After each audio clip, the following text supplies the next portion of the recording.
The squirrel was magic!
Beware your human heart. This is the Diabolical Index for Monday, June the 17th, where the pages of the uncanny reside.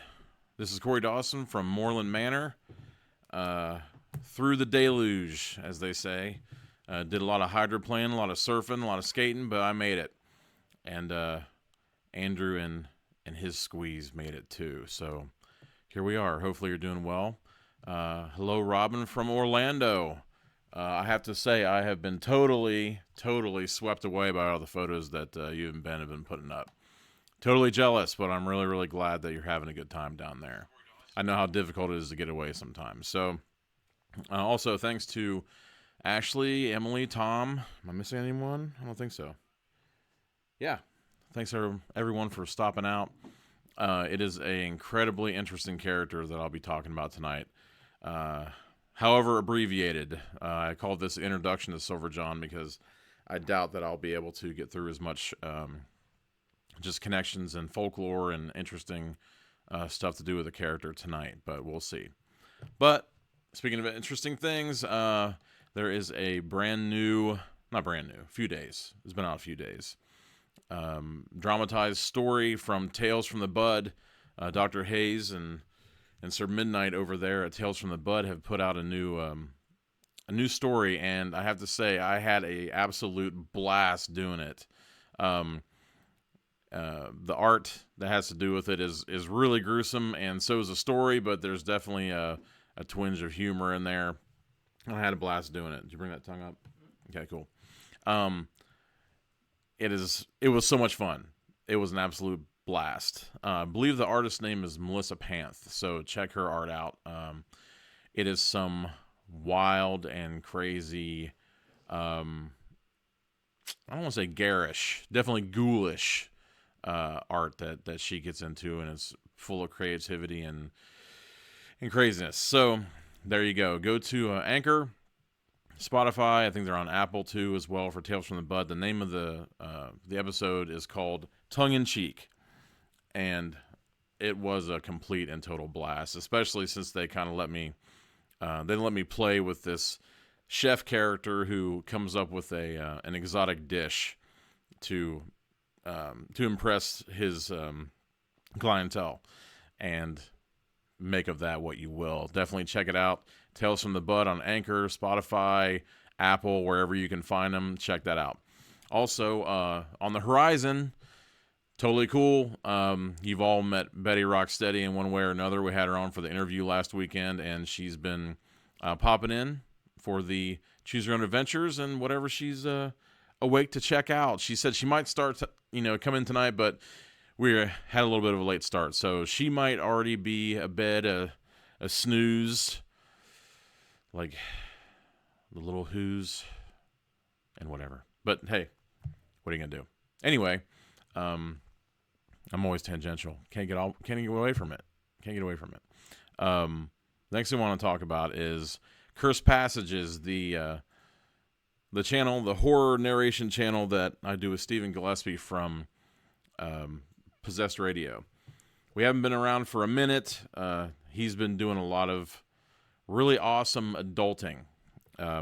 But on the horizon, really, really soon, we're going to have a dramatized story from Betty Rocksteady. So that'll be really interesting. And also Patrick Winters, if you've read of this fantastic author. And if you haven't, definitely check out Patrick Winters. Totally wide-ranging, fantastic author. With any luck, we'll have those two stories out very, very soon, especially the Betty Rocksteady. That is going to be in the pipe very, very, very soon. So don't forget about Cursed Passages. It hasn't gone anywhere. We've just been trying to collect as many stories as we can and get them out to you in the best way possible.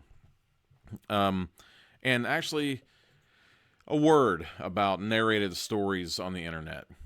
A friend of the show, friend of the podcast, actually two friends of the show and the podcast, were victimized by the horror narration channels on YouTube just recently. There seems to be, this idea out there that there's carte blanche to take stories from the internet, no matter where you find them, and make them your own and dramatize them on your narration channels, and just without contacting the author whatsoever. And I've been kind of wondering why it's been so difficult to get authors to come on, or to come out for Cursed Passages to give us, stories of theirs to do and stuff. And we've met authors gracious enough to, and I've maintained as much of a conversation, a dialogue with them as I possibly can to kind of waylay this sort of thing. So there's, constant transparency and stuff. But apparently it's still occurring. This, I guess you call it story piracy, people putting it on their channel, and they may even, hey Tyler, hey Natalie, Natalie, I'm actually talking about you, but, it's one of those things where you have to, I talk to them, and I guess every single morning they, check around and make sure that the stories aren't being pilfered, here and there. So it sucks. It's not a good thing at all whatsoever if you're trying to, bolster your channel just by taking people's stories from all over the place without mentioning it to them.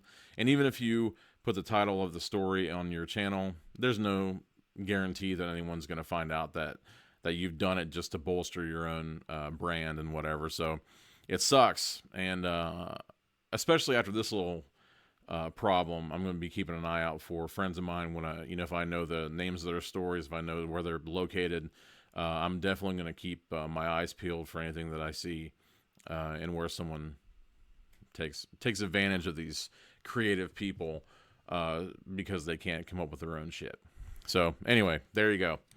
Tirade over. It just it really, really, really got under my skin to hear about this kind of thing.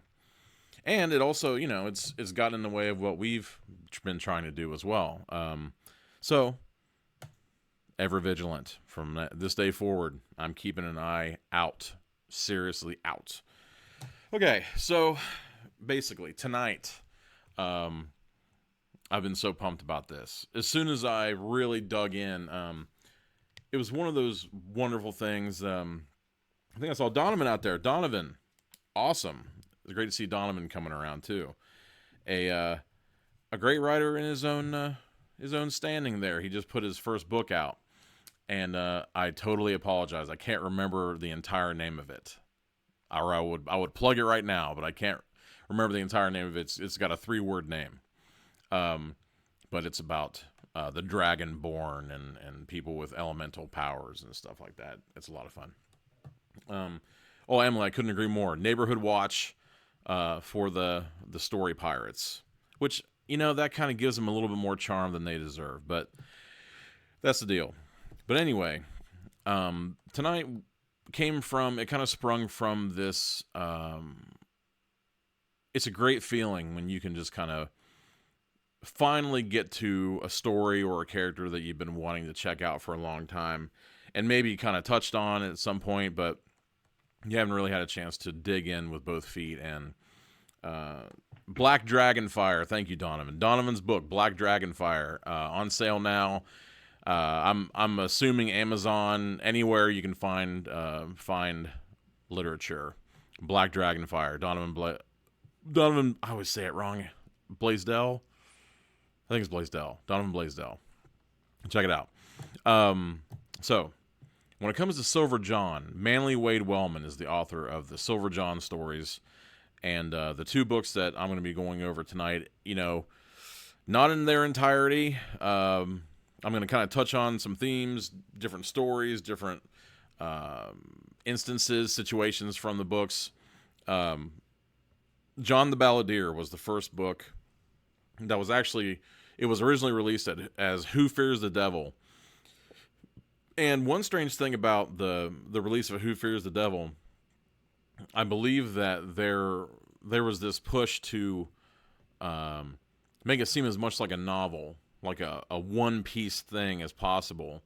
So they, with the publication of the book, they added, I'm not even sure if he wrote these, but they added these little kind of like vignettes in between the stories to kind of tie everything together and make it almost as much like a novelization as they possibly can. And I'll be honest with you, I don't know which came first, the chicken or the egg here, but he wrote short stories involving Silver John at first, and then it almost seemed like he was wrapping up the short stories of Silver John, and in a lot of cases, some of his other characters, Thunstone and different things. Because he had written all over the board. When it came to pulp fiction, he wrote every genre there was to be had. But when it came to Silver John, the short stories kind of pulled back, and he released The Old Gods Waken, which was the first Silver John novel. And between John the Balladeer, which was the kind of like re-edited version of Who Fears the Devil, and The Old Gods Waken, that's what I went through for tonight's talk. And it was so cool going through these because I started at the beginning with the first Silver John story, and all I could think of the entire time I was reading it was this book that I had when I was a kid, and it was brought to me by, my later stepfather, mom's boyfriend at the time. He would always kind of filter these books into me, shuffle them into me. He was a big wheeler dealer, and he would come across these unusual books, and I don't truck with Reader's Digest as a rule.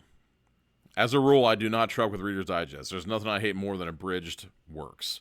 Hey, Betty. Awesome. Betty made it out. She is taking time away from her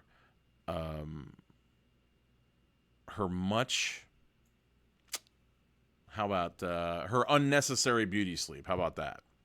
She's taking time away from that to come out and check us out. So there's this book that he gave to me, and I'm betting that a lot of you are familiar with the Reader's Digest. I guess you'd call them kind of like the paranormal series.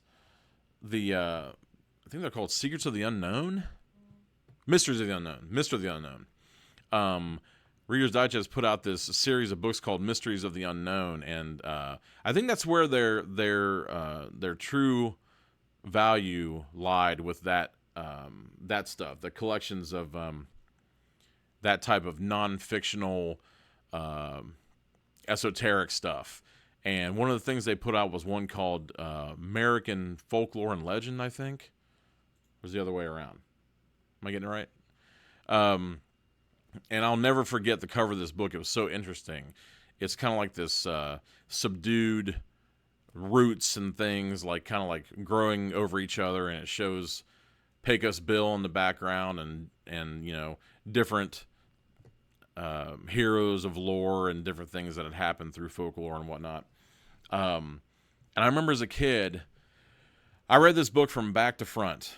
Everything about it was totally interesting to me. I don't find myself having I mean, I'm always interested in anything that I can find out about history. But usually I tend, I mean, of course, in this show, of course you can see that, but I tend to go towards like the strange and unusual and stuff. And when it comes to American folklore and legend, there were so many things in there that kind of brought themselves into things that I enjoyed reading when I was older, and stories that I had written and whatnot. And I'd have to say, without a doubt, absolutely, when I started reading Oh Ugly Bird, which is the first story in the John the Balladeer, Who Fears the Devil compilation of stories, and it struck me instantly that it harkened back to this American folklore and legend book that I had read. There were so many things in there that just they were so rich, and it showed it showed kind of like the breadth of the countryside. When we think of the civilization that we enjoy now, you think of the hollers and the different places that may not have seen a whole lot of that and stuck to their ways. And I don't know, when it comes to the Silver John stories, it's difficult to classify them. I would say the closest thing I could come to is a weird folk horror fantasy. Is the closest thing I can come to it. And in the cover of Old God's Waken, I think it says something like country wizardry, something like that. I guess that's close to. But as I said earlier, Hellboy kind of borrowed from Silver John in one of the stories and in the collections. A friend of mine, Big Curly, you've seen him on here before. He's a Hellboy aficionado, and he brought that to my attention. And it doesn't surprise me at all, because the whole mythos of Silver John is steeped in this folklore, and it's so rich, because especially when you go through the stories, you start seeing this kind of framework of this pantheon of gods and creatures and unseen things and powers and tall tales that are true in this world. And that's all, you know, it's, it says book the image the other side. Oh, the live is covering it up. Did you see that? They're saying that the live icon is covering up part of the covers. So I don't know if you can kind of like put them down in the frame slightly or something. But I don't know. I think they were trying to read some of the subtitles and authors and stuff. But we do what we can. Let's see here. Anybody else? There we go. Well, Betty, if you're a Tetris aficionado, I totally recommend. And I don't know if you played it. I thought I was the only one. I saw someone playing it not too long ago, and it gives me a headache, which I love. Two-handed Tetris. A lot of times you have to try to find one of the older Tetris versions, and I believe that they might have one in Tetris Worlds where you can still have the player 1, player 2 next to each other at the same time on the screen, and you just take two controllers and you keep playing two Tetrises, I guess, whatever, at the same time, and Tetris at the same time, and it's difficult, especially if you're doing a good job and it starts to speed up. Anyway, I digress. There's just, I can't get over how much wonderful folklore is involved in the Silver John stories, especially when you find that, and I did for a little bit of it. And like I said, this is going to be an abbreviated talk. I may actually do a slightly longer thing to this at some point on the Anchor, maybe the non-live version. But Christopher McCall, how you doing, man? Thank you for stopping by. Because when you see, okay, I might as well just get into the stories because it's difficult to kind of reconcile all this stuff without going into kind of like the style of the way they go about doing this character. And I would have to say that if anyone's ever read like a John Muir, kind of like a naturalistic, almost like a naturalistic travelogue, like John Muir or like John McAfee or McAfee, sorry, McAfee, and maybe even in some cases like Thoreau, like if you can see that this naturalistic, almost like a diarist thing, except in this case, Silver John is actually telling the story to someone else at a later time. Because in certain points of the story, he'll say, "Gentlemen, you won't believe what I saw." So you can kind of see this storytelling component, which is great because Silver John is like this, almost like a minstrel. But throughout his travels, always on foot, unless he comes across someone who can bring him along, he does not drive a car at any point. If it even comes up that he might even be forced to drive a car, he doesn't. And so far as I've gotten through, I haven't seen any evidence of any kind of like past trauma or whatever. It might just be like a foible or like I almost said a distrust of technology, but he doesn't have that either, which I'll get into, which is this character is fascinating. It's got so many contradictions that are involved in it, especially when it comes to the time period. Because these were written in the 50s. And so when you kind of get into, I'm going to pronounce a lot of things wrong, but the Appalachian area that he's in, getting fancy. I forget what but it's kind of timeless, except when you start getting into things where at one point he goes into a general store and there's a girl working there and he asks for a Coke drink. So he actually says Coke drink. And at one point they're traveling past this one area and someone says, "Oh, is that by Highway 71?" And at one point he flies in a plane. There's just interesting things. He uses a phone at one point. So it's not as backwoods as they would have you think, but when you start to get steeped in some of the unseen things or, not seen by many since type of things, it really, really, really gets interesting. But with the way that he kind of moves along, it reminds me so much of like Johnny Appleseed, where he's just kind of like traipsing along throughout the countryside, and it makes you wonder. It makes you wonder if hey Ben, good to see you, man. It makes you wonder whether or not things are drawn to him, because I've seen things that say that says 22. I know, it's black. Oh, that's the way you're going? Okay, cool. So are we there now? He's getting into these. This is awesome because I complain about him just like pointing at the air and me having to know what all this weird fucking semaphore means, and now he's come up with a system. It's wonderful, awesome. But I didn't know they had numbers on both sides. That's okay. That's all right. The indomitable Andrew. Damn it! What was I saying? You got me all fucked up now. You were like, I don't know which one to look at. With the Johnny Appleseed, yeah. So he it makes you wonder if things are drawn to him. Cue cards, Robin, as it pertains to which camera is going to be operating. Hello, John. Thank you for coming by. Which cool namesake. But with as many kind of scrapes as he gets into, and kind of like audiences with unknown things and things that are known but are forgotten or damned or shunned and all that kind of stuff, it almost makes me wonder if he's chosen or if he's called upon.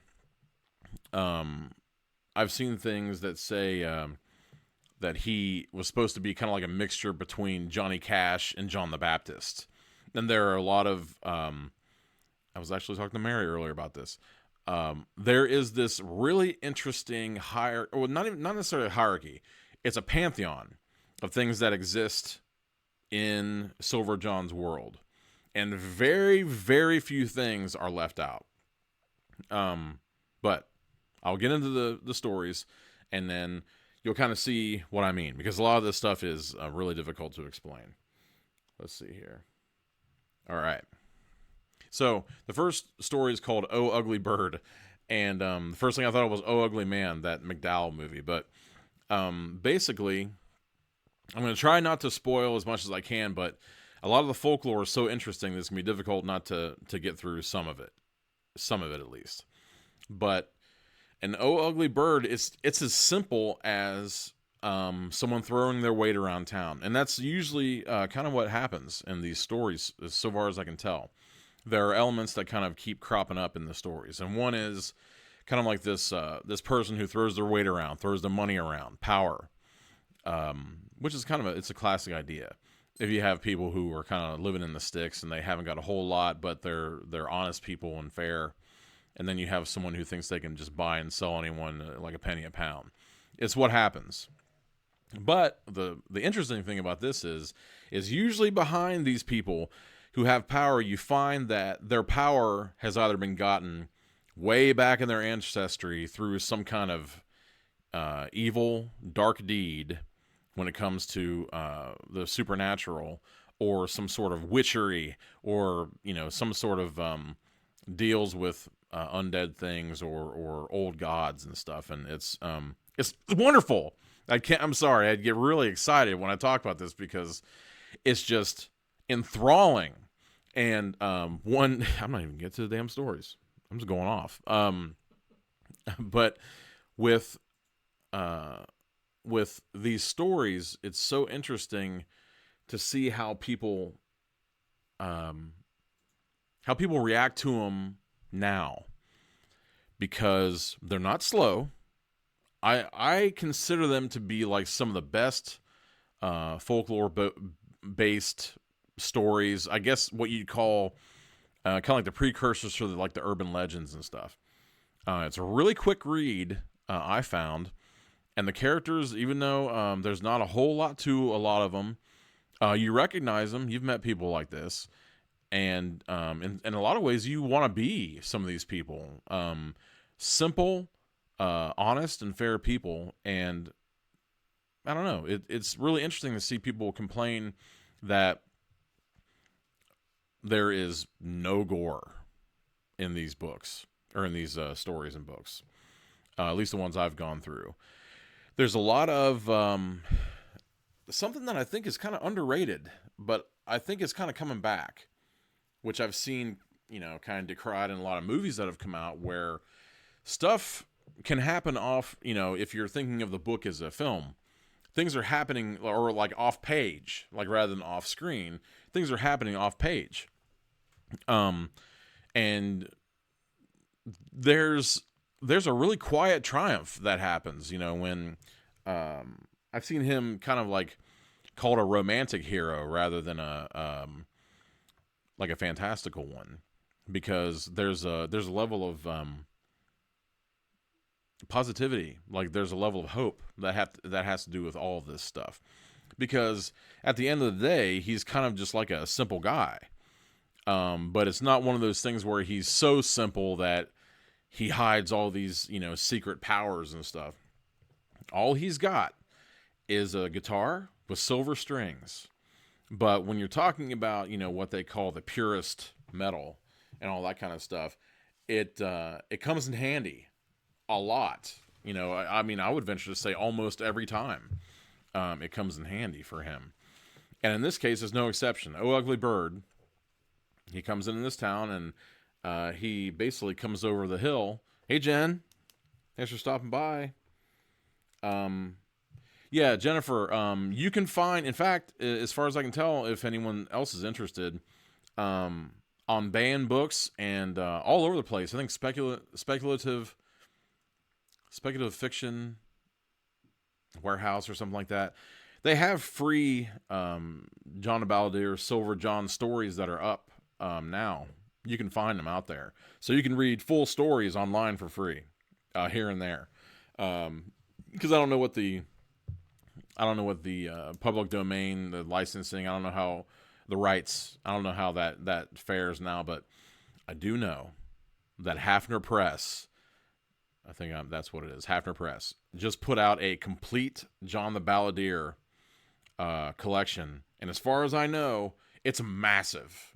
It's got everything in there. It's pricey. I thought about getting it myself, just so I had everything in one place. And I think that it came out at the end of last year or summer of this year. But awesome. If I could, I would, and when I can, I will. So there you go.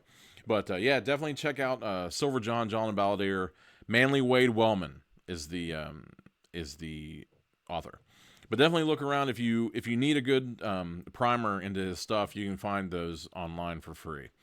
But an Ugly Bird, the first in the chronological order, because every once in a while in these stories, when you go through, you'll hear him tell about previous places he's been, previous things that he's seen, and people that he's dealt with, and non-people that he's dealt with in the past. But it's not kind of in that shared universe weirdness where like everything is a callback and everything is an Easter egg.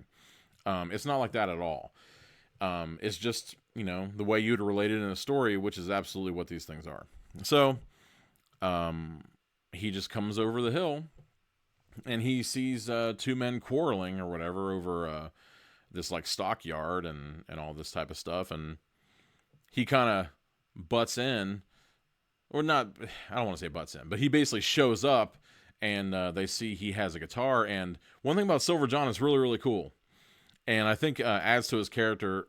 One thing this character lends itself to is like insane amounts of analysis. You can analyze like everything he does, and it kind of like brings it back to this this character basically from A Tall Tale, which I kind of see him as being the hero of A Tall Tale. Which makes total sense because he kind of barters in song. Wherever he goes, it's either, he's had some sort of trust put in him for some sort of reason, or he's in search of an old song. So, yeah, sorry. There's a few cool things about him. You're right.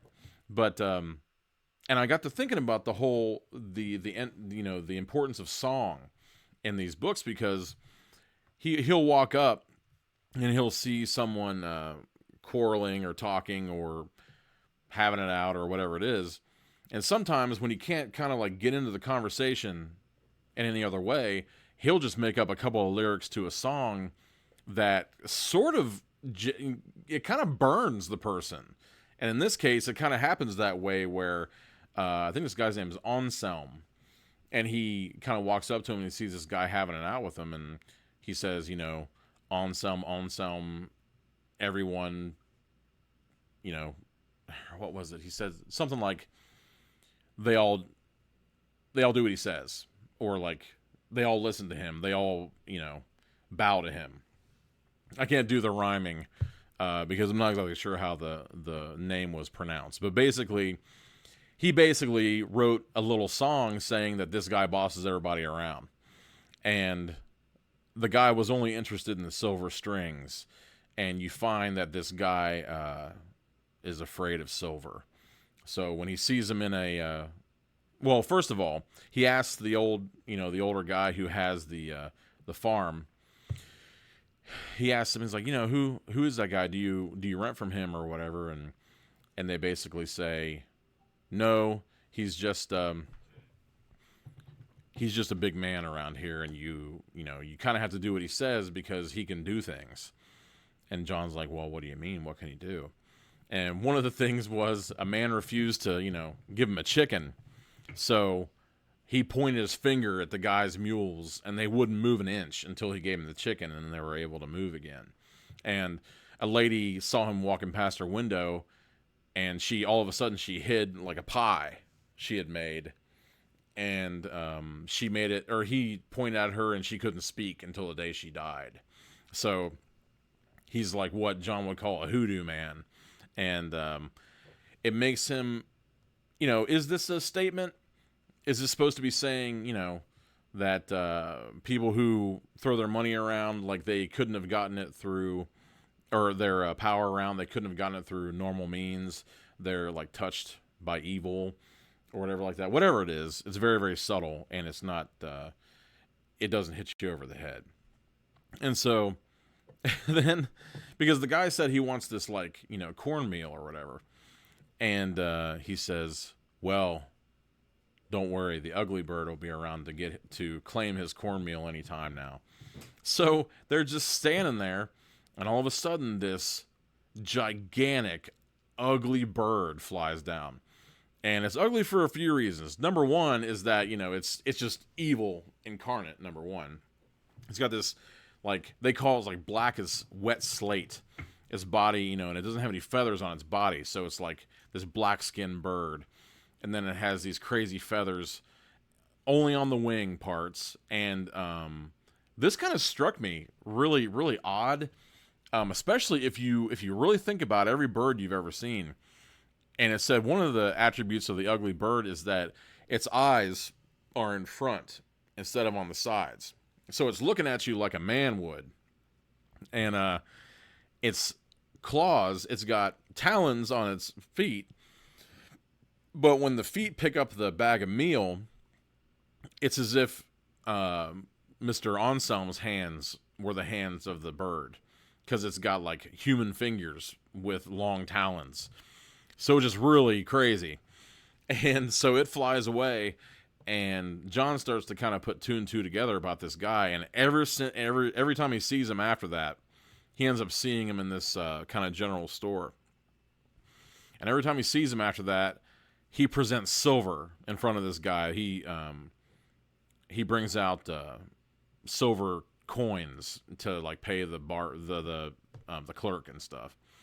And he brings one out because at one point, this man tries to take the clerk, and she doesn't want to go along with him, which is also kind of a theme that reoccurs in these stories.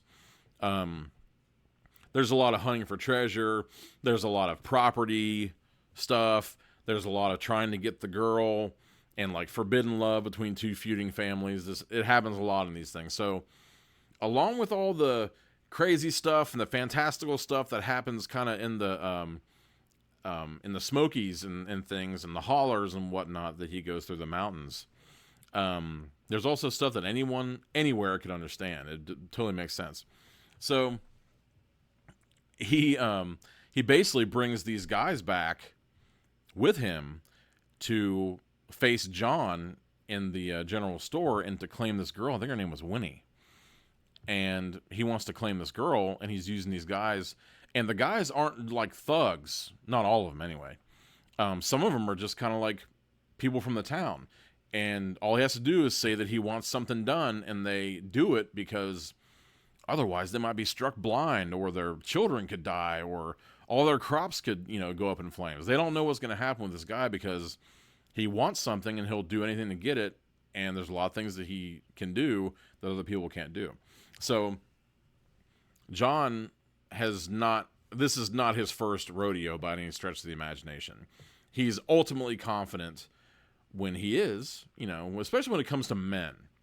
When it comes to human beings, he doesn't normally show a whole lot of fear when it comes to that, because you just know throughout these things, even in the first, the kind of like the first chapter, you know that he's seen things already. So, they take his guitar and they start, they go like they're gonna manhandle him. So then he like makes a break for the guitar, and the ugly bird shows up and like starts to fly down and hit him with a bag of the cornmeal that he had in his hands. Because you never see the ugly bird and Anselm together, and it kind of knocks him down. But then the bird comes back for like a fatal jab at his head, because he's got this long spindly neck too. It's just crazy as hell. This bird sounds creepy. And John swings his guitar, silver strings out, and just hits this bird across the face. And the bird just hits the deck, and then like comes apart and dissolves into the ground. And the guy falls like he got hit by a board, and he's dead too. So then after it's all over with, you'll find also in these stories that there aren't a lot of dummies. These stories do not make fun of what, a lot of people will call hilljack, like country folk and stuff. They don't patronize him at all, because he walks up and Winnie is kind of like, that bird dissolved into the ground, and oh my God, it kind of sounds like that stuff that, that comes out of people at seances and stuff. So then you get into this talk about like, the ugly bird was the ectoplasmic double of this guy that would kind of like follow him around and do his bidding and stuff, but it wouldn't be in the same place as him, because they kind of like shared the same soul or space or something. Like it would either be housed inside of him or like take his place and stuff. It was really crazy.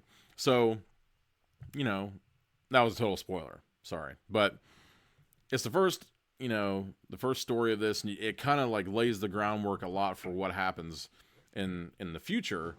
And he mentions this episode a lot, like throughout the whole thing. It always comes up about the ugly bird, and people have heard about it. And I think it's so interesting the way it goes along, because, let's see. Okay. So I'm not doing, well, I guess I am. I think that I could honestly go on about this for 4 hours. So, I'm going to try to abbreviate a lot of stuff even more than I already was. But basically, the world of Silver John is a world of gods, and a world of, I guess to quote the Bride of Frankenstein, it was that Dr. Pretorius or whatever his name was. I guess when it comes down to it, it's a place of gods and monsters. And that's why a lot of people call this like, I think a lot of people are coming to this character and they're being disappointed, because people refer to these stories sometimes as Lovecraftian. And I think, even with like how overused that term is, I would say that these stories probably come the closest to being Lovecraftian of any Lovecraftian stories that I've seen. Because I think that people have just like used that term to death, and they've made it just like as thin as wax paper. Anything that's got a tentacle in it, anything where someone goes mad, any dark, ancient thing, all of a sudden it becomes Lovecraftian. These are Lovecraftian in the fact that they are strictly of this. It's difficult to explain. It's American, but it's not the American of the American flag. It's the American of kind of like the melting pot of the settlers and the different races and creeds and religions and European ancestries that came to America and kind of like settled in the foothills and stuff. Like, that's absolutely where most of Lovecraft's stuff comes from, despite him being this lofty intellect and all these things that he kind of considered himself the elite. But he based a lot of kind of like the shunned things and the unseen hands and the old gods.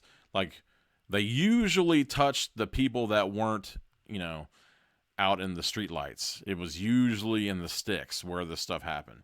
So I would definitely say that that these are more Lovecraftian than most of the Lovecraft stuff.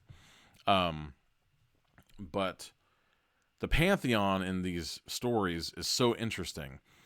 And after a while, I kind of have to think that it's totally possible that Silver John himself is a walking tall tale. He is the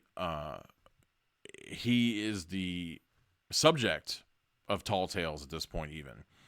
But it's incredibly interesting because at one point, I'm talking over all of it, okay. So you can put over whatever you want.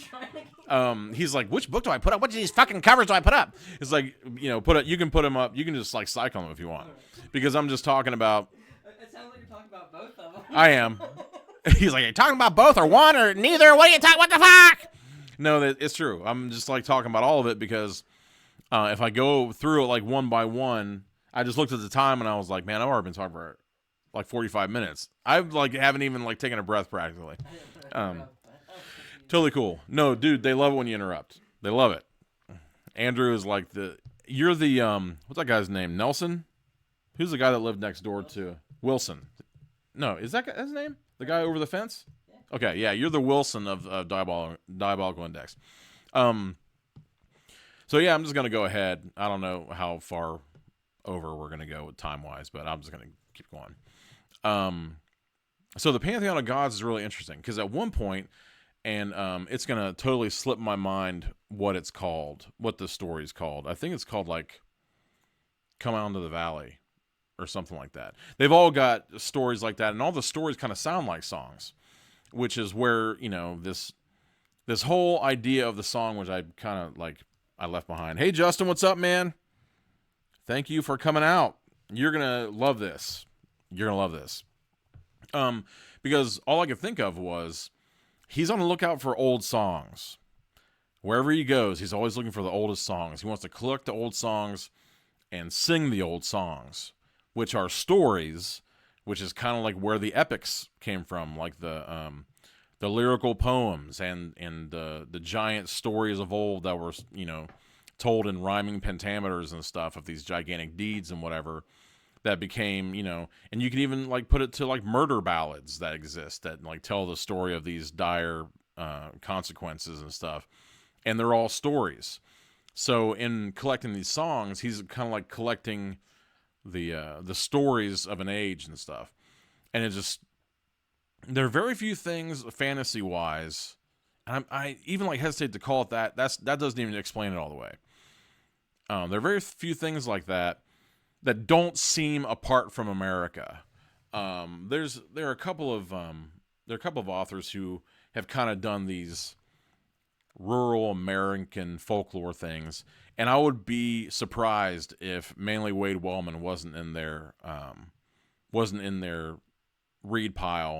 research pile constantly, just due to all this stuff. Because at one point, and like I said, he's telling these stories to us, as if he's telling these stories to a group of people at like a barn dance or something. But at one point, and I thought this was really interesting when it came to what exists and kind of like what holds up his world and stuff. There's kind of like these italicized sentences where he's talking to some children for like some sort of Christmas party, and it always blows my mind when I hear I can't remember what the name of the Christmas song was. It might be a few of my favorite things, where they're talking about like scary stories and stuff in the wintertime. And it makes me think, whenever I hear that song, I think about how people would travel. In this case, he would travel over on foot. It's like wherever he went, over hundreds of miles.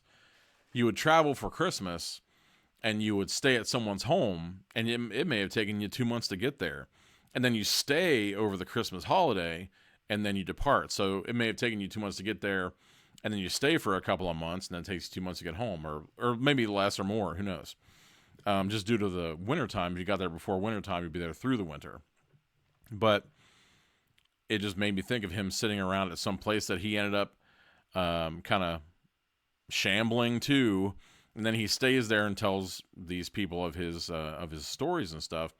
But this is one of the rare occasions where he isn't featured in the story. So the italicized kind of like sentences is him telling this to someone else, and he hadn't been there. This is a story that he's collected. And it kind of blew my mind because it's a story of two neighbors where they've had a falling out. And one of the neighbors has a son whose legs were run over by a cart, and he's lame now.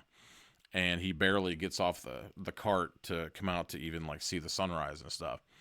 And this guy kind of walks into town and walks by his place, and it's kind of like, what ho, good traveler or whatever. And he says, hey, I'm a handyman, and I can help. I can do small jobs and big jobs, and I can do whatever you need done. And so the guy says, well, see that house over there? That's my neighbor. And, he's dug a trench in between our two properties, and the guy who comes by, he says, like, he's a carpenter. He basically says, well, it looks to me like you were friends, and then the ditch has made you enemies, because there was a path going back to, like, some cornfields and stuff. And he says, well, yeah, that's the case. And he actually tells this stranger a lot more than he would have. And he says, that's my neighbor, and we were friends, and he tried to steal my crops and a part of my property that goes back behind his. And then when I said that it was my property, then my corn died. So he thinks that he used some sort of witch magic to kill his crops. So they had a falling out. So then the guy built a ditch so he wouldn't be able to go to his corn as easily and stuff. And so he says to the carpenter, he says, if you could, I'm going to go up and check on some of my fields. If I come back and there's a fence on my side of that, then, you'll find me reasonable when it comes to pay. So he's like, yeah, I can have that done. So the guy leaves, and the carpenter sets to work, and he's like whistling while he works and all that kind of stuff. Crop killing witch magic. That has to be a band. You at least have to make like some t-shirts. I want that to happen immediately. So he's building this thing because the guy already had lumber ready. He was going to do it himself, and then this guy just showed up. And a lot of these things happen that way. There are a lot of conveniences, but they don't stick out. They're good. It's like old stories, old yarns. They have that feeling. And so the kid ends up like getting up onto his crutches and walking out to talk to this guy. And he says, am I going to bother you? And he says, no, you can help me. And with every tool that the guy asks for and the kid hands him, like he hands him a hammer, so he tells him about Thor, and bringing down thunder and lightning and stuff. And he hands him like a pry bar, and he tells him something else. Yeah, I wasn't sure what Robin was saying there. I thought she was just calling us night friends, but I guess she is saying goodnight. But and then he tells him a story about this and that and this and the rule and all this stuff. I think the pry bar might have been John Henry. I can't remember now. And he may have even talked about like the Assyrians and stuff. So basically, as it goes along, this guy mentions, Norse gods and different things.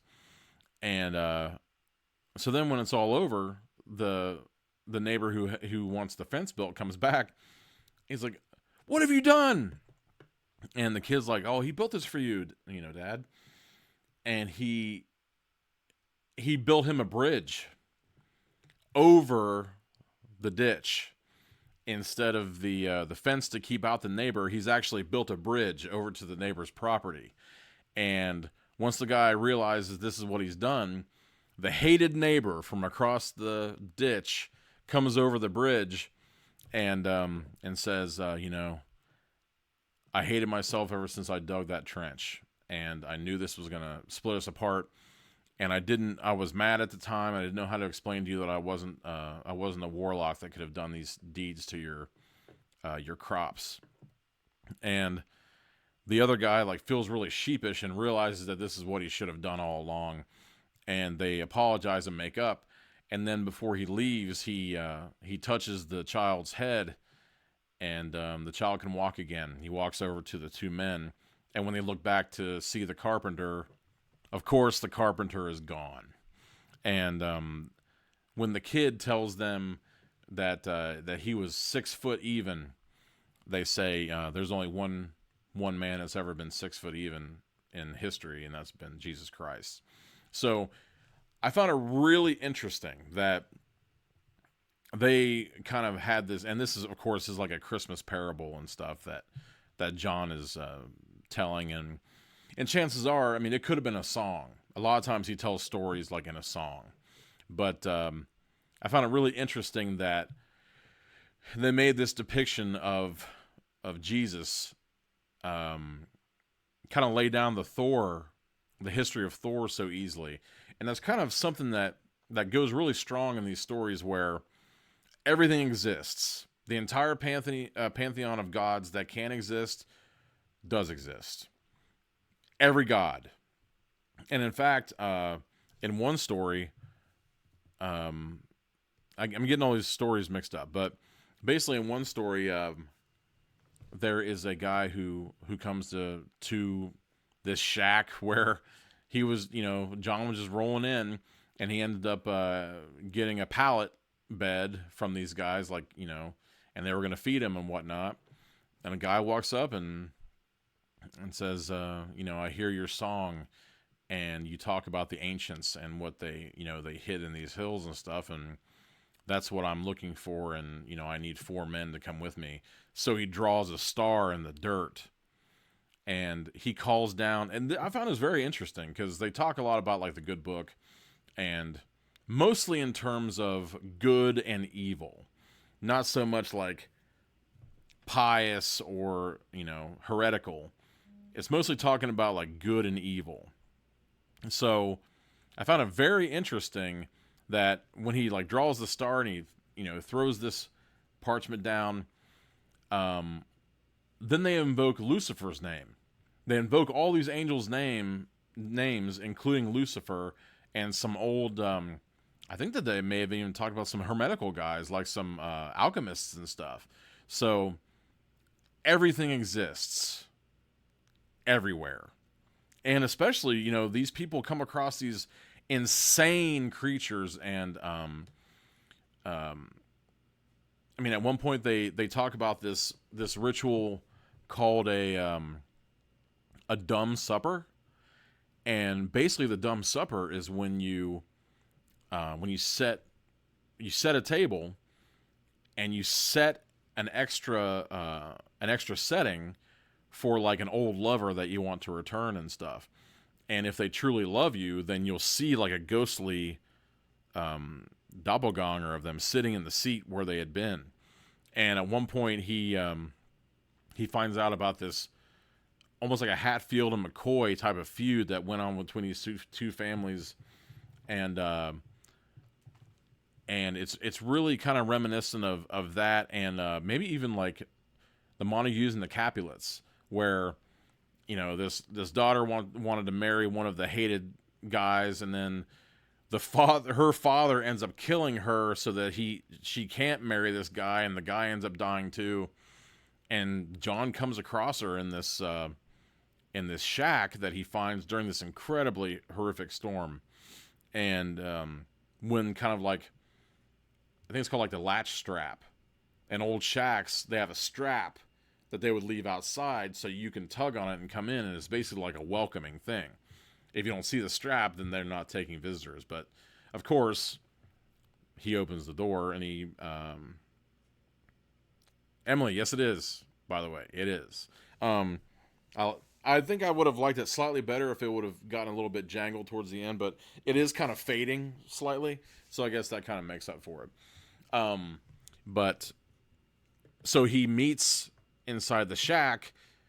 He meets this woman who's kind of like standing proudly waiting at the door, and she's disappointed when she sees John because she was actually expecting the son of their hated enemies. And through the fireplace, this kind of like vent of smoke happens, and the guy that was originally supposed to get her hand in marriage shows up, and John ends up doing all this cool stuff. It's almost as if this is the closest thing I can think of to kind of like Aladdin, like in some sort of American 1001 Nights, Arabian Nights type of thing, except set in like rural America during this time, because he actually catches like his effigy in smoke in this bottle, and there's like the sacred mud that he corks it with and stuff. It's fantastic, and it gets put in a tree. So like there are things there. There's the old man in the tree, and there are these special languages that people can speak that they haven't spoke since, the gods were young and all this stuff. But you see that these people who, they live in, pine wood shacks and stuff, but they know different remedies, and they know that if you make a key out of silver, you can lock your door to ghosts. And I think what may be one of the most famous, or at least the most heard of story of Silver John is called, I think it might be known because it's a really odd name, but it's called the Desric on Yandro. And when I first heard the title, I thought that it was like a science fiction story. It sounded like someone was going to some planet out in outer space. And it might, it could have been, really, when you think of like what happens in the story, because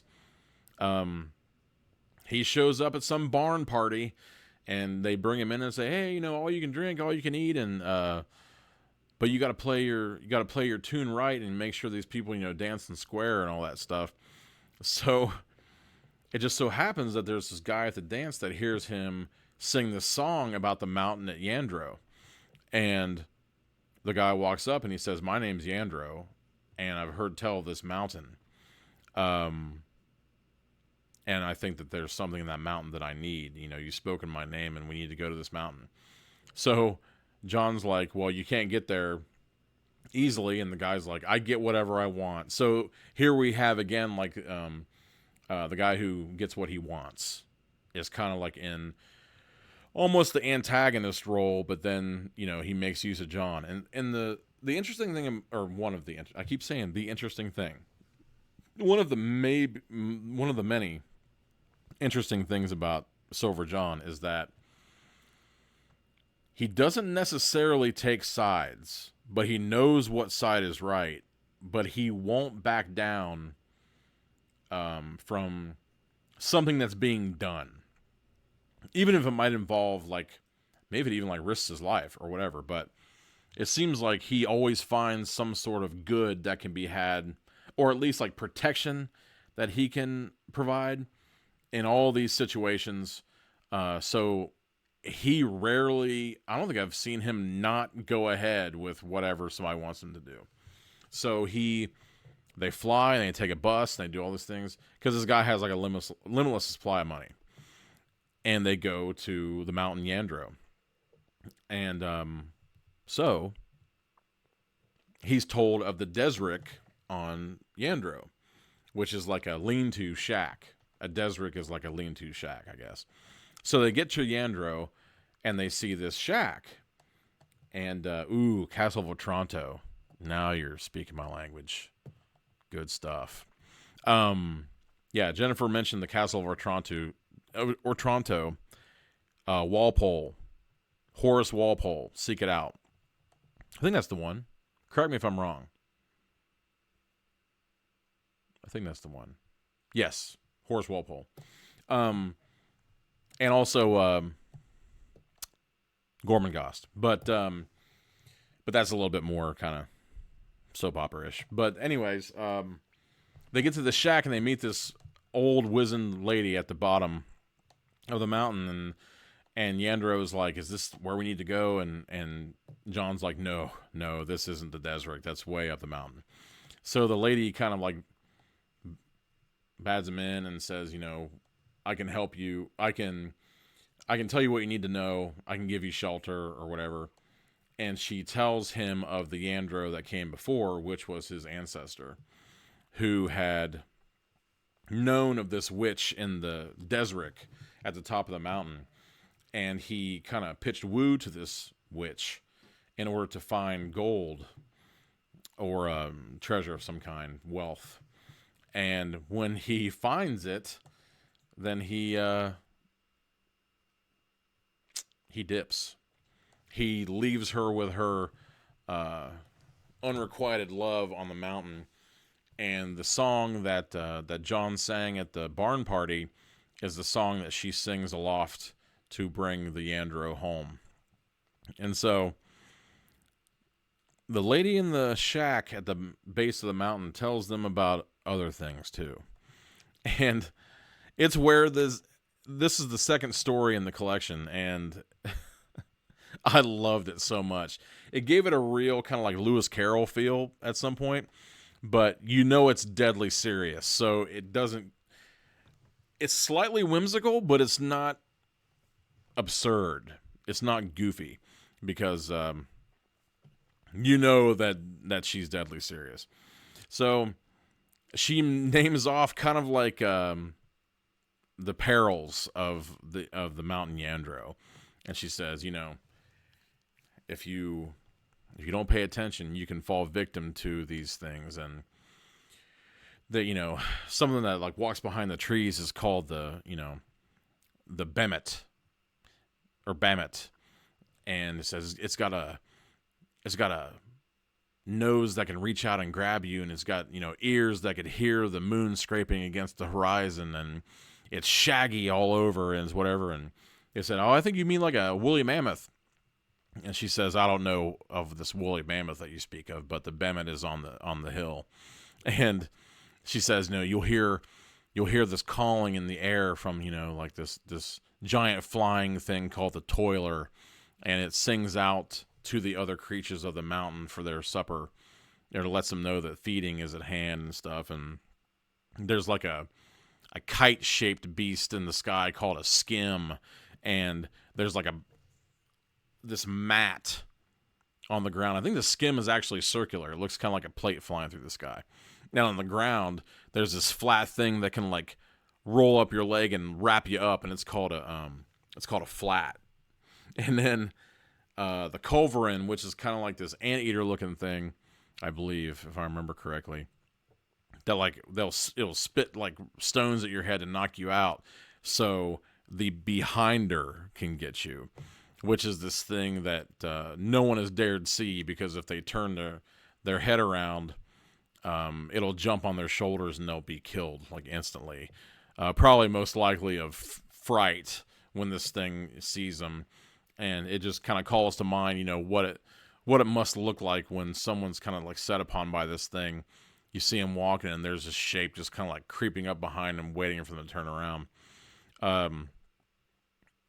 And at one point, John actually sees this thing, but he does in that moment what I think it's kind of a cool thing to do, which is he basically kind of like says, gentlemen, I hesitate to go on more about the look of this thing that I shouldn't have seen and did, and I'll remember till my dying day, type of thing. Where I love it, because just like with anything else, whatever your mind can conjure up will be 10 billion times worse than some story that was written in the 50s, especially that goes along at the clip that this does with kind of like the care that it provides to the story and stuff like that, which people, they bitch about it because someone says Lovecraftian, and for whatever reason, and whenever people say things like, oh, it wasn't crazy enough, or it wasn't hairy enough, or gory enough, or scary enough, when people say that, all I can think of is like, man, you must have never read a Lovecraft story ever in life. If you can go off about something not being chilling enough because for whatever reason it doesn't show you someone like laid open at the sternum and shit. That's just ridiculousness. So, there are many aspects to the stories that coexist in our reality. There are people that show up in the stories that that exist. I've looked up names. In fact, when I was when I was going through some of these stories and stuff, I wanted to get in the right frame of mind. I actually went to Pandora and I put in like Appalachian music. And I'm probably saying that wrong too. I don't know. Appalachian Trail. I don't know. I always thought it was Appalachia, but who knows? I don't know. Correct me. Pretty good, Emily. If I had to say, I would say like the short stories are somewhere in the neighborhood of like 15, 20, 25 pages, probably less, something like that. And also there are these little vignettes that I read that they were put in by someone else, so I kind of ignored those. And they put them in the center of the book, just kind of like clumped together. And I think there may have been a call to include them, but it was almost as if they were trying to clump them together so they knew that it wasn't what Wellman had in mind. But yeah, they are quick reads, regardless of their length. I found them completely engaging. And but I listened to that music when I was reading most of these, and the cool part was I saw names coming up on my Pandora that he had flat out talked about in the story as if Silver John had met these people. So I think that kind of lends like this really unusual like credibility to this stuff, especially when some of the strangest things happens. At one point, there's this one called Vandy Vandy, and the story comes from the song Vandy Vandy, where you can find this song that exists out there. And there's a young girl named Vandy, and it's kind of like an ancient, or not ancient, but it's a name that's been like passed down through the generations and stuff. And there's a man called Mr. Loden that comes around, and he wants to claim Vandy, but he's trying to do it through kind of like underhanded means and stuff, and he's polite, and he offers gifts and whatnot, and he comes to court Vandy because, as we're to find out later, this guy has been kind of like bound to this earth since the Vandy of 200 years ago. So he's trying to kind of break this cycle, because I believe, if I remember correctly, the curse means that he's alive for 300 years to kind of close this deal. And John is there, so it's not quite as easy as he would have made out. But I believe that at one point they say in the story, I think if this was the one, they say that the song that the story kind of like revolves around was actually recorded by something else. And believe it, I don't want to spoil this because it's just too wild. Like, it took me by surprise, and it blew me away.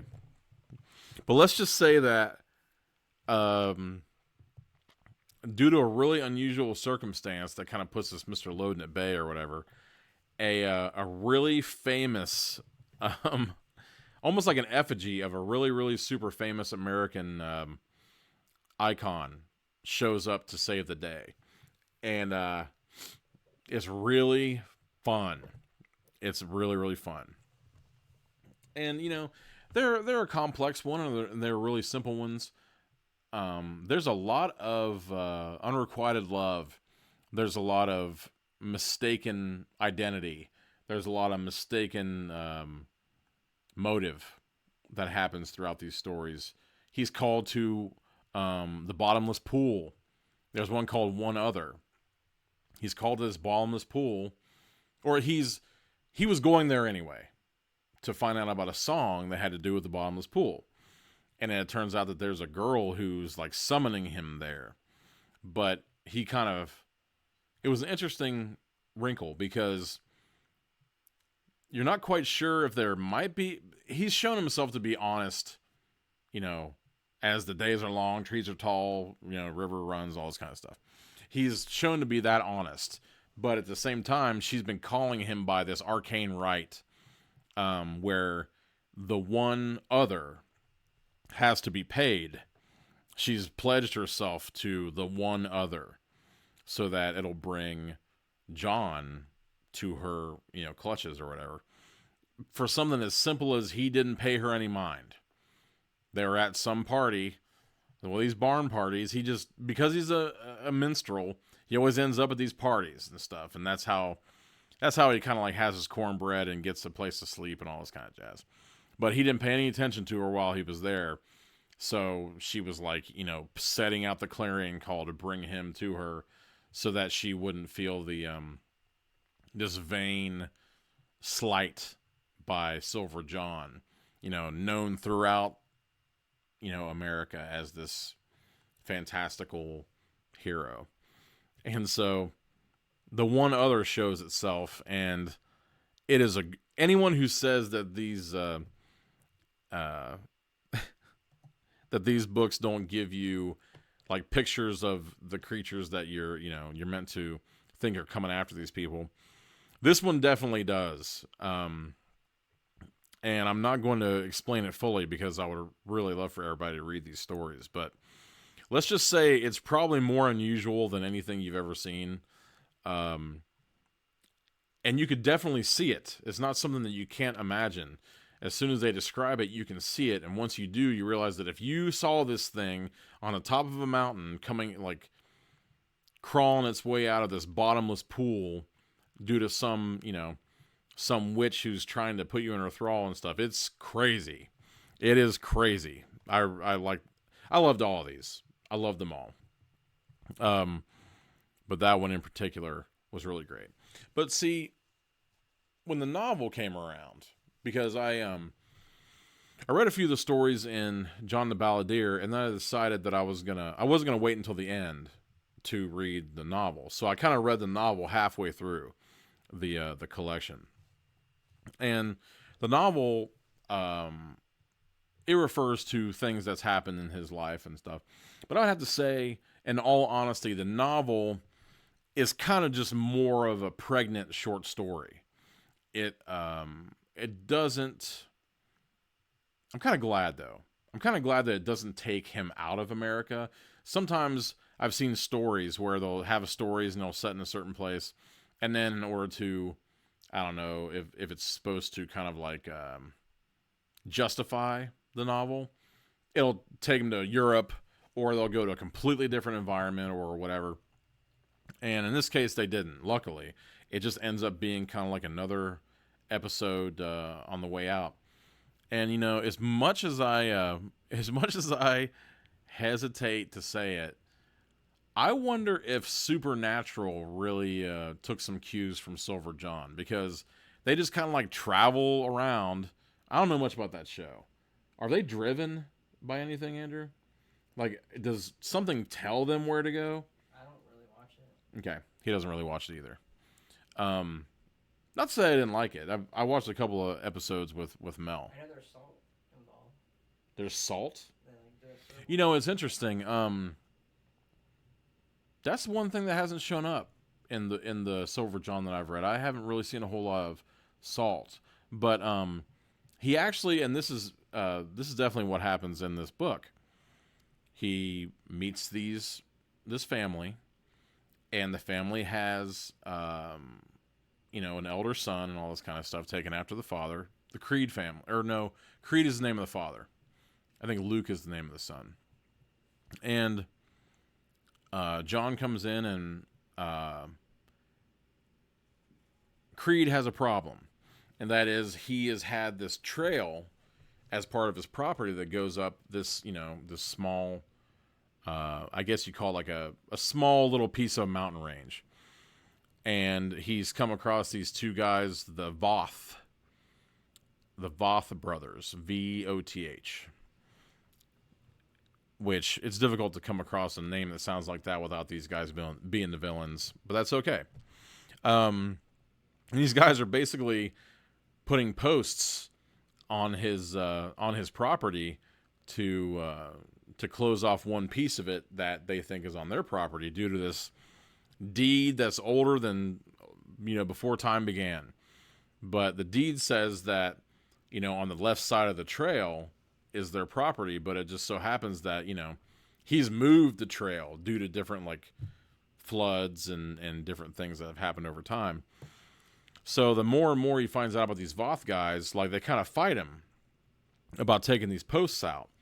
So when he comes back and he meets John, he's like, you know, John, if you'd help us out and go up there, at least we won't be alone against these Voth brothers, because they act like they might have some shady, you know, dealings. And, you know, we hear tell of you, you know, when someone starts something, you tend to be the one that finishes it. So he goes along with them. They say, you know, maybe you ought to pick up a couple of guns. We got these guns. And Silver John never, ever uses a gun. If anything, all he ever brings is his guitar. Because most of the time, even when some crazy shadow beast is like climbing up a tree or something, all he has to do is pluck one of the silver strings, and they either run away or they're exposed or they dissolve or whatever. Because it's just like these mystical, not necessarily enchanted, but just pure. It's like a symbol of purity. So anytime anything doesn't ring true, he always brings in the silver strings, and it you know, takes care of it. But they go up there and the posts are already removed, and he basically says, John says, I want to check out these guys because the stones here are unusual. There are stones that kind of look like monkey faces. And then up on the hill, there are these gigantic stones that couldn't have been lifted by men. And they're up on a hill, so it's impossible to do any of the stuff that they've done, you know, to make the pyramids. So he's like, I think that there's some devilry behind all this stuff. So I think I'm going to meet up with a... Oh, thanks, Jennifer. Nighty night. I hope you will. I don't know how much longer I'm going to go on with this, but basically, he says, I'm going to check with a friend of mine who I was, you know, basically up here to meet, and I'm going to go down there and see if she may want to come with me and check these guys out. So he basically like goes along. They have a truck, so they drive him, and he won't drive. So they drive him over to this town, and he, I guess, kind of like picks her up at the depot, and they follow them back to the Mr. Creed's place, and he wants her to kind of like look over these stones with him and see if these guys might not be up to no good when it comes to, you know, kind of like the warlock arena. So they go over there, and it was awesome. I think that normally when it comes to like the Wicker Man, normally I'm sure that all of you are in some way are familiar with the Wicker Man. The original Wicker Man, Christopher Lee, Nicolas Cage, blight on humanity. How did that happen? Why did that happen? That director's awesome. How did that happen? Ridicule. Anyway, at the Voth's house, there is this wicker figure with a chamber inside, and as soon as I read that, I was like, well, shit, this is exactly like because his collegiate friend, I can't remember, it's like Sarah, her name's like Sandy or Sarah, something like that. And this is okay, so this is from the first novel, the Old Gods Awaken. I hesitated to mention that. I think it's from the Old Gods Awaken. And so basically, he's brought her over to this guy's house, and everything she sees is sending up red flags. She sees the wicker figure, and she sees the golden sickle. They've made this golden sickle, and they've made this silver plowshare, which all of you probably know what this is. I didn't know what it was called, but it's like this kind of like shovel that's, you know, dragged behind something to make these. It's like the plow part, but it's made out of silver because they were told by their ancestors that they couldn't use iron, any plows of iron. If anything broke the earth that was made of iron or otherwise, the thunder and lightning would come down and destroy their land. And there's a lot of usages of thunder and lightning as kind of like this power from beyond the human pale and stuff like that, the ultimate power. And as they walk by this tree, I think it's like an ash tree or something. This book has a lot of importances when it comes to like plants and whatever.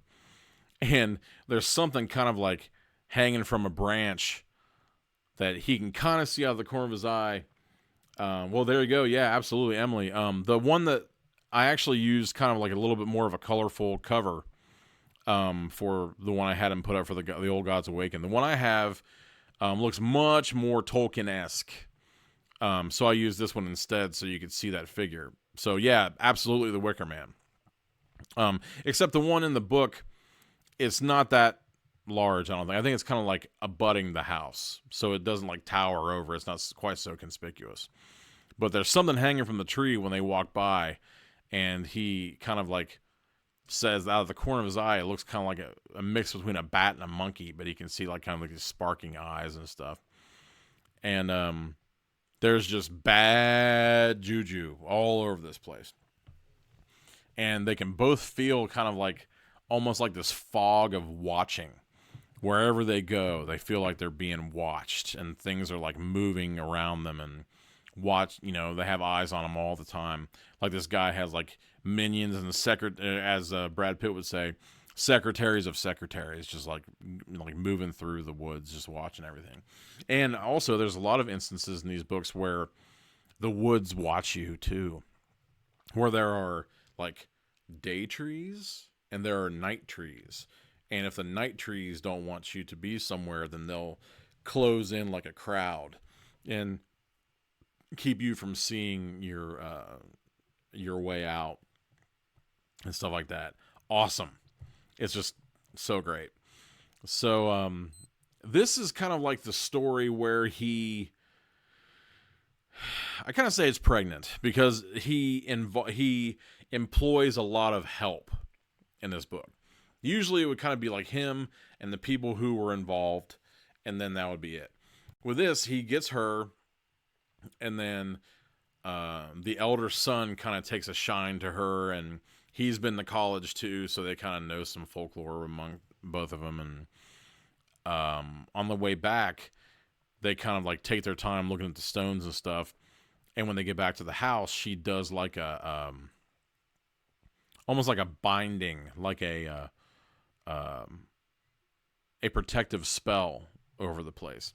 And there is this overlapping of knowledge, civilized knowledge, and arcane knowledge, where a lot of the people in these books that have civilized knowledge also have arcane knowledge, where they've gone to college to study, something, but they've also done studies in kind of like the dark aspect of the same thing. So she employs all of these things. And one thing that came up that I loved this when I discovered it.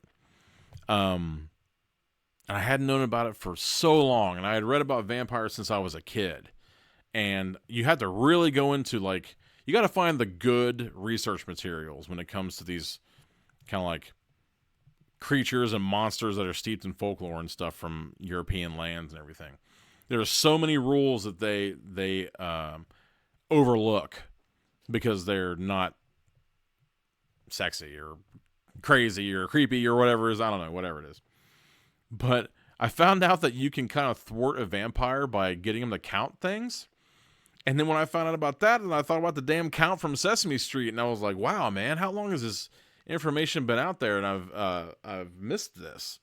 That's one of the things that she does too, where she says, before these watchers come back to this land and to this property of these men, you have to count every blade of grass, every leaf on a tree, every branch in a tree, every body of water, every house, every star in the sky, every cloud. So like she's basically made them so busy that they'll be busy till the end of time and they can't watch the house. And I thought that was so great. It kind of it reminds me of why I loved the end of Doctor Strange, the film Doctor Strange, so much. that was so divisive to people, where some people thought it was the stupidest thing ever, and I thought it was totally awesome because it kind of rang of that thing where you're not quite killing something and you're not quite banishing something, but you're inconveniencing it. You're making it so busy, or you're distracting it so fully that it can't hurt you in any way ever again until the end of everything. So they leave again. Him and his collegiate friend, because I'm sorry, I totally forget her name, but they basically find this this medicine man who's also been college trained, and it's kind of cool because, like I said, there's no ridicule. They don't make fun of kind of like the hill folk and stuff, and it's awesome because this guy is, I believe he's Cherokee. Actually, he might be Cheyenne. I can't remember now, but because she's one and he's the other. So I can't remember if she's Cherokee and he's Cheyenne, or if it's the other way around. But basically, when they walk up to this guy's, he's got like a little shack. It's not a wigwam. It's made out of sticks and stuff. So they walk up to it, but he's got a car. So there's like this awesome kind of like double worlds that's happening throughout all these things. And they walk up and he's kind of like, it was great because I thought that it was kind of like delving into this stereotypical bullshit that I was like, oh man, don't go there, because basically it's shown the intelligence and the I don't know what you'd call it. It just doesn't ridicule these people and stuff. So when they walk up and he's kind of like, I'm paraphrasing, but he's kind of like, how me big chief type of thing, you know, like real super stereotypical, like me like 'em college all this kind of stuff. So they're talking and stuff, and he's like, yes, no, maybe, all this stuff. And then clear blue sky. As soon as he knows kind of like what they're talking about, because they basically say, you know, you're known to me. We've heard of you, and you are you know a lot about the medicine of the old ways and all this kind of stuff. And then all of a sudden, out of nowhere, he drops the whole act, and this guy is like professor level. It's kind of, I don't know. I'm trying to it reminded me a lot of that part in Princess Bride where they meet the guy who the torturer, the head torturer of the underground lair, and he's like, the pit of despair. Don't even think about trying to escape. Like, it's kind of just like that. He drops the hokum scarum thing like immediately, and he just drops some awesome science on these people, and he knows everything. So he basically says, I was going to come with you from the beginning, but I wanted to run you around a little bit to make sure you weren't wasting my fucking time. So it was awesome. So then as soon as he comes back with them, he realizes that these guys have invoked kind of like the evil stain of their forebears and stuff, and they're not who they make themselves out to be, and they want to resurrect this evil across the land and stuff. And it's interesting when I don't think I've ever seen druids and druidic stuff kind of like, I know, Emily, I can't help it. I'm always sneaking movies in. But maybe one of these days I'll have a proper venue to talk about that type of stuff, and maybe have a co-host, Emily. So anyhow, they kind of go through all this house cleaning, getting all the characters straightened out where they're going to be and where they have to stand and what they have to do and whatnot. And John and Reuben, who's the name of the medicine man, I think it's Reuben Manco, but his real name's like Octon Manco, but he goes by Reuben for the white man. They make their way in a hidden trail towards kind of like an untrodden way to the Voth house. And they basically, Mr. Creed was kind of like struck with this fit before they left, where he said, 7 will be in the way, 7 will be in the way. And Manco's like, 7 will be in our way. And so they have to kind of like face these perils to get to the Voth house. And it's great. It kind of evokes this feeling of the gauntlet. They have to run the gauntlet. And you have this guy, and I think that he brought his tomahawk and kind of MacGyvers through all these kind of medicine man like plants and stuff as they go along. And there are certain trees that are helpful to them and harmful to evil. And they go through all this stuff. But I don't want to give it all away.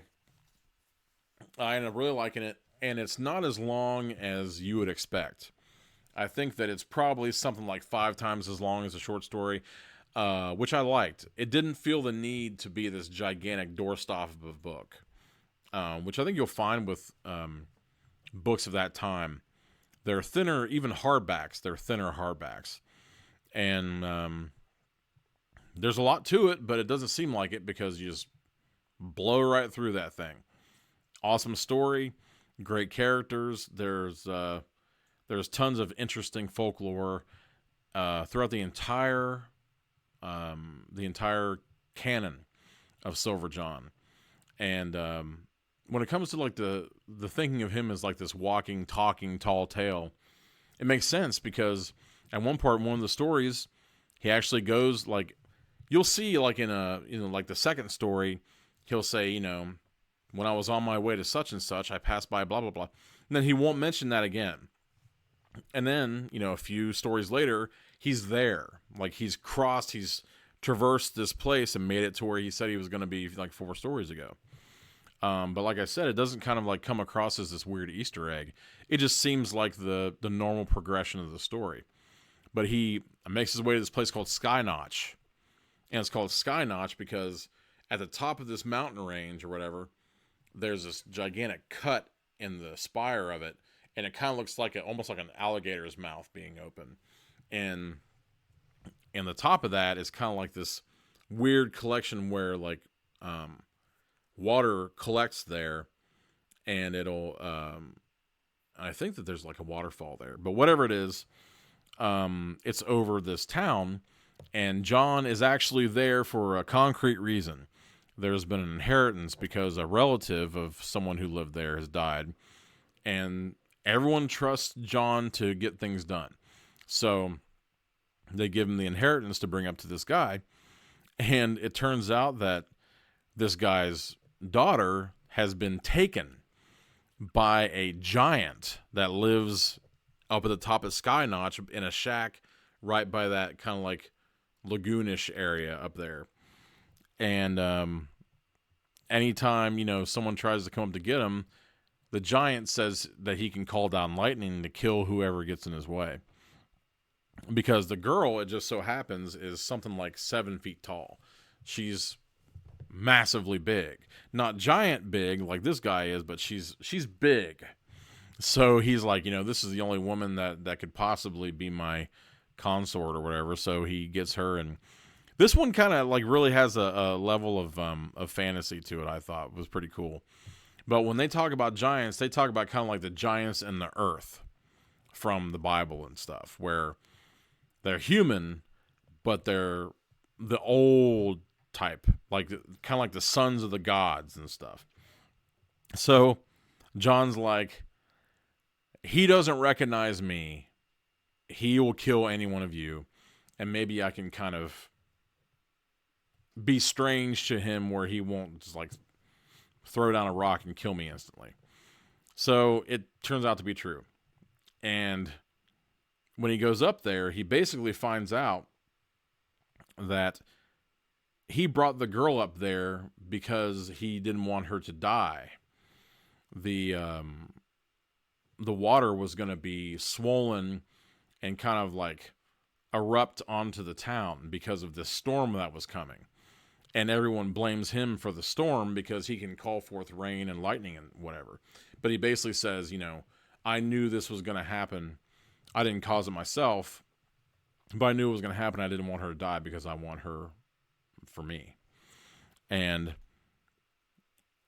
it seems like John in these situations can always see to this simple solution, this simple explanation to everything that's happening.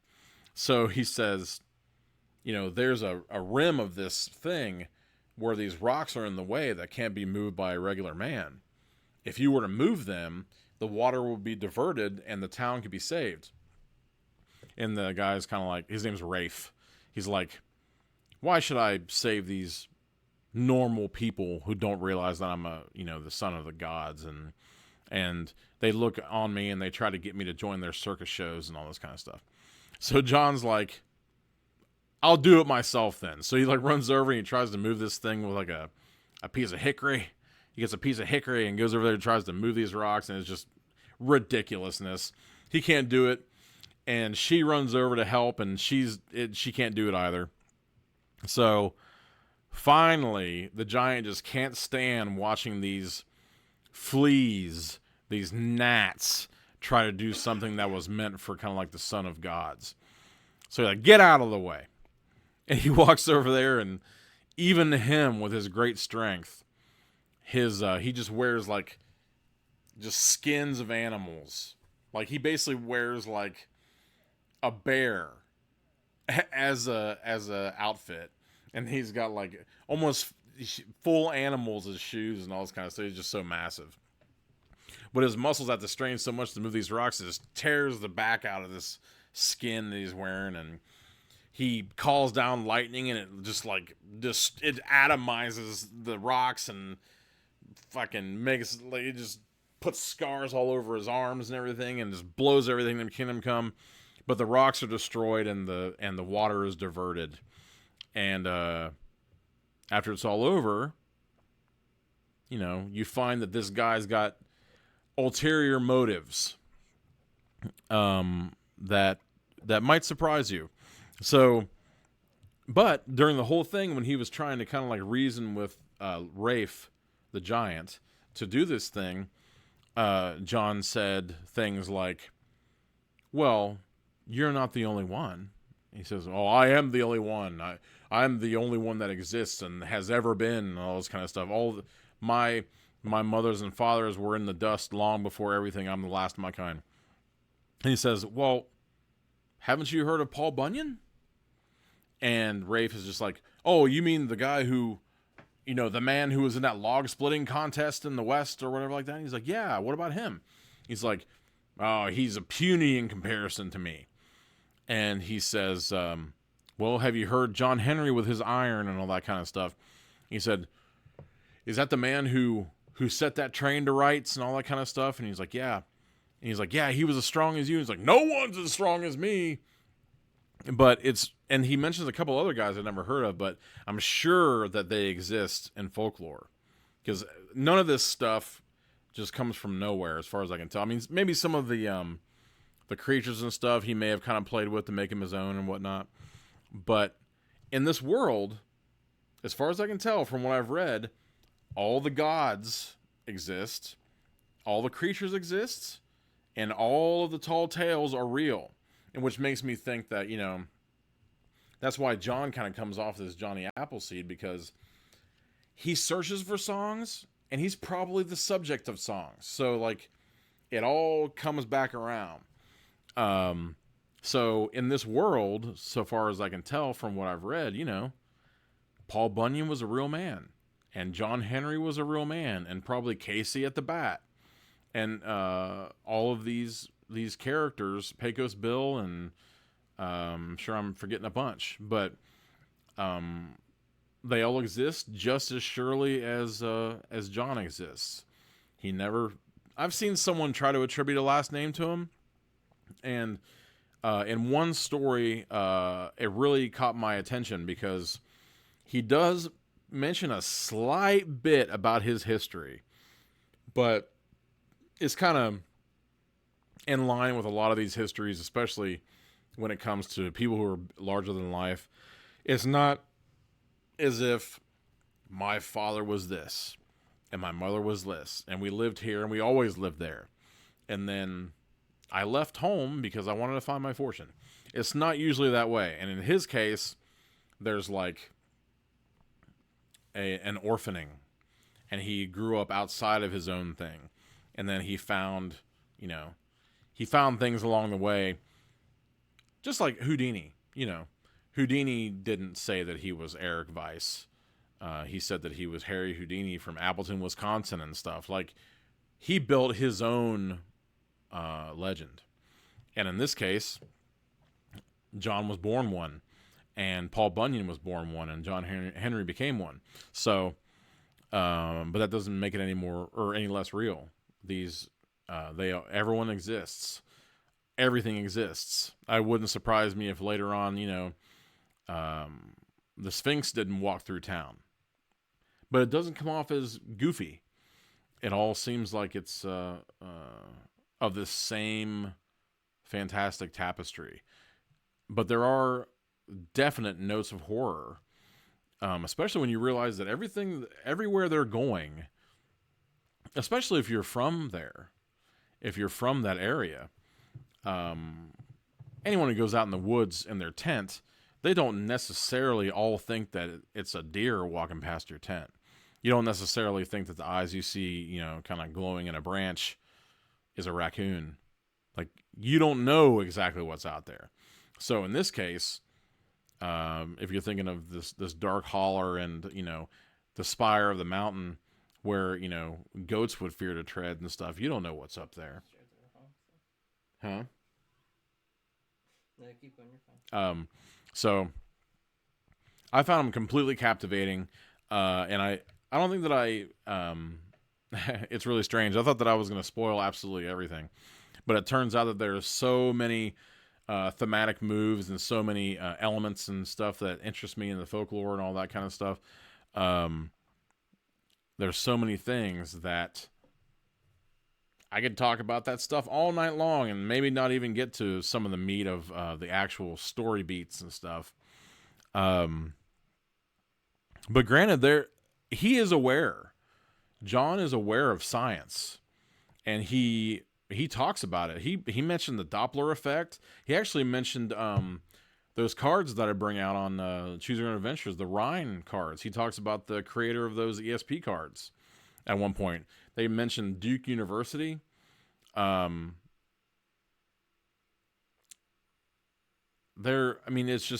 awesome, the lengths that everything goes to in different directions, fictional, and it encroaches on, things that exist. So, to me, people might think that's kind of silly or whatever, but, it's totally possible. In fact, now that I think about it, Ash Williams could have come across something that Silver John came across. And that's how kind of like deeply ingrained in kind of like this American thing that this gets to be, because it's not the America now, it's the America of then, when everything was first like coming together and starting to find its place. And it makes it wonderful. And hopefully, I think I'm going to wrap this up, but I don't even know how long, a long time. So yeah, Manly Wade Wellman, the Silver John series, John the Balladeer, or if you find Who Fears the Devil, that's one collection. And I didn't mention it, but The Old Gods Waken is only one of 5 Silver John novels. And I think one, I can't remember them all off the top of my head. The Lost and the Lurking, Lurking and the Lost, one of the two. Until Dark, Voice on the Mountain, The Old Gods Awaken. I think I'm forgetting one. But I haven't read any of those, so I might return to this topic once I tackle those and maybe talk about a few more of the stories and stuff. Because at one point, John himself finds love. And in these books, you know, he gets embroiled in this stuff a lot where, you know, someone might take a shine to him, might take a shine to someone, but it never comes to fruition because he keeps on trucking. So I'm interested to go through more of this stuff and read more of Wellman's work. I've read some other things like some of the pulp science fiction stuff that he's done, and I knew that I liked his stuff, but I think this is where he really found his footing. In fact, I have a collection of another one of his kind of like occult detective types called John Thunstone, and I think he's kind of like almost like a Blackstone type of really dapper looking inventor, but he kind of like delves into the occult and all that kind of jazz, and that always interests me. But I'd be really surprised if it kind of struck me as much as Silver John does. So I might revisit this. That's why I called this kind of like the introduction to Silver John. They made a movie at one point called The Ballad of Hillbilly John or whatever, but it's kind of hated because it played really super fast and loose with everything, and apparently it's horrible. I'm really surprised that they haven't done more with this, but we shall see. You put something out into the ether, it's going to be picked up by somebody eventually. So anyhow, that's the Diabolical Index for Monday, June 17th, where the pages of the Uncanny reside. Definitely go to Tales from the Bud to check out the tongue-in-cheek episode, of which I'm a pretty major part of. It was a total blast. I think you'll like it. Go to them on Spotify, Anchor, Apple, wherever you can find them, Tales from the Bud. And be on the lookout for further Cursed Passages episodes. With any luck, we'll get to that Betty Rocksteady story. Hopefully within the next couple of weeks, maybe even sooner. And the Patrick Winters story is in the pipe as well. So definitely keep an eye out for that kind of stuff. We're not going anywhere. It's just taking a minute because we're making sure that we're doing our due diligence towards the writers and their work. So let's see. I think that's about it. So thanks for coming out for the Diabolical Index tonight. I'm glad I made the trek. Luckily, I didn't run into too many flooding areas. In Rising Sun, where we are, you know, a drop of rain falls and all of a sudden everything goes haywire. So I made it. Andrew and Mary made it. And thanks for stopping by and hanging out with us. Thanks to everyone who showed up. Let me see. I hope I didn't forget anyone. Ashley, Tyler, Emily, Natalie, Robin, and Ben from Orlando. Awesome. Keep putting up those photos. I love seeing where you guys are going. And Ben. Donovan, with his fantastic book now out in, I think it's like Black Dragon Fire, I believe is what the title of it was. Donovan Blaisdell. Mr. Gully, thank you for stopping by as always. Christopher McCall, thank you for coming out. I think that may be one of the first times you've stopped in to see us. Ben, John, Jen, and Justin, thank you very much for coming out to the Diabolical Index tonight. Beware your human heart, and as always, keep it silver. No, keep it squirrely.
magic.